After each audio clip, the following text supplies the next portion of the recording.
Bismillah ar-Rahman ar-Rahim. Very good morning to you, ladies and gentlemen. I'm so glad to be with you this morning.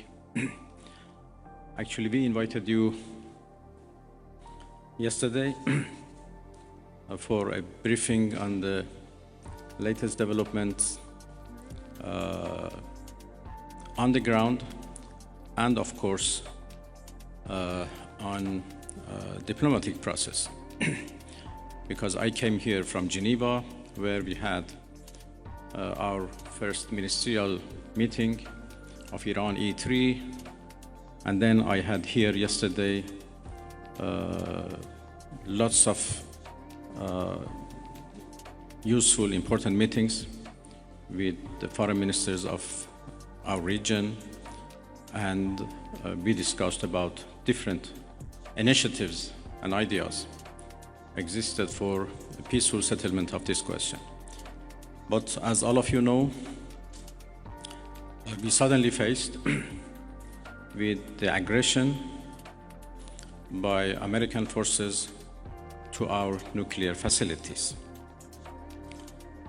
The Islamic Republic of Iran condemns in the strongest terms the United States' brutal military aggression against Iran's peaceful nuclear facilities. It is an outrageous, grave, and unprecedented violation of the fundamental principles of the Charter of the United Nations and international law. The warmongering and lawless administration in Washington is solely and fully responsible for the dangerous consequences and far-reaching implications of its act of aggression. The US military attack on the territorial integrity and national sovereignty of a UN member state carried out with genocidal Israeli regime, carried out in collusion with the genocidal Israeli regime, has once again revealed the extent of the United States' hostility towards the peace-seeking people of Iran, who will never compromise over their independence and sovereignty. The Islamic Republic of Iran continues to defend Iran's territory, sovereignty, security, and people by all means necessary against not just US military aggression, but also the reckless and unlawful actions of the Israeli regime. While President Trump was elected on a platform of putting an end to America's costly involvement of forever wars in our part of the world, he has betrayed not only Iran by abusing our commitment to diplomacy, but also deceived his own voters by submitting to the wishes of a wanted war criminal who has grown accustomed to exploiting the lives and wealth of American citizens to further the Israeli regime's objectives.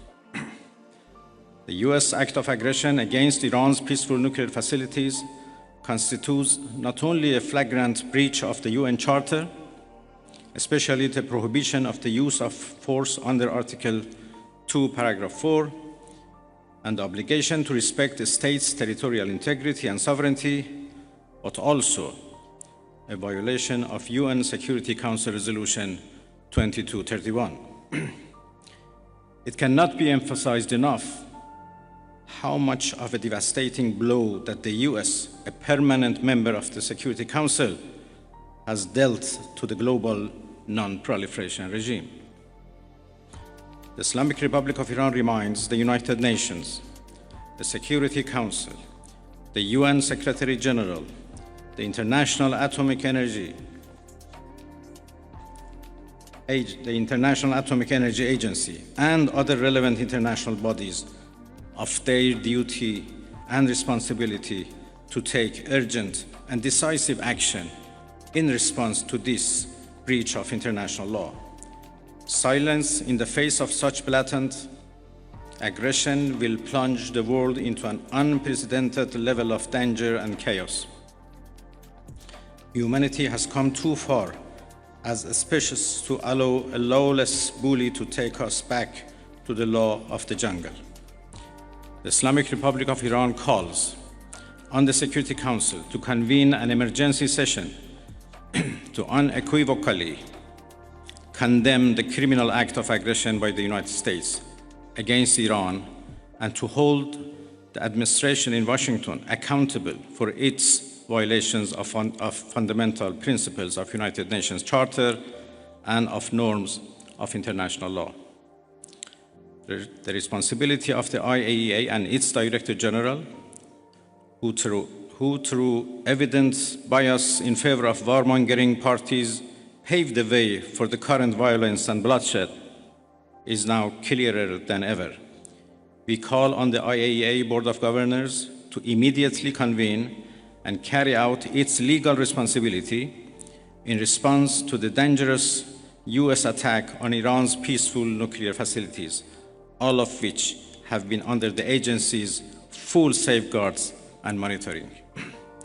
The world must not forget that it was the United States which, in the midst of a process to forge a diplomatic outcome, betrayed diplomacy by supporting the genocidal Israeli regime's launch of an illegal war of aggression on the Iranian nation.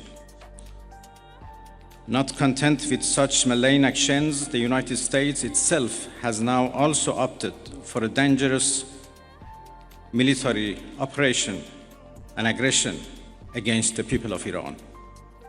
In doing so, the US administration holds sole and full responsibility for the consequences of its actions, including the Islamic Republic of Iran's right to self-defense under the principles of the United Charter. In accordance with the UN Charter and its provisions allowing a legitimate response in self-defense, Iran reserves all options to defend its security interests and people. Thank you very much.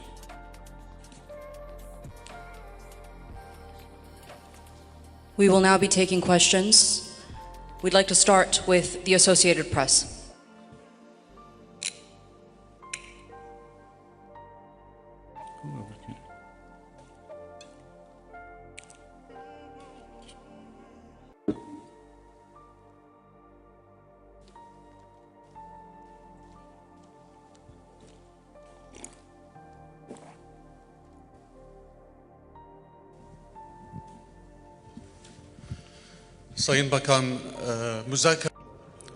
Distinguished Minister, are the doors for negotiation still open?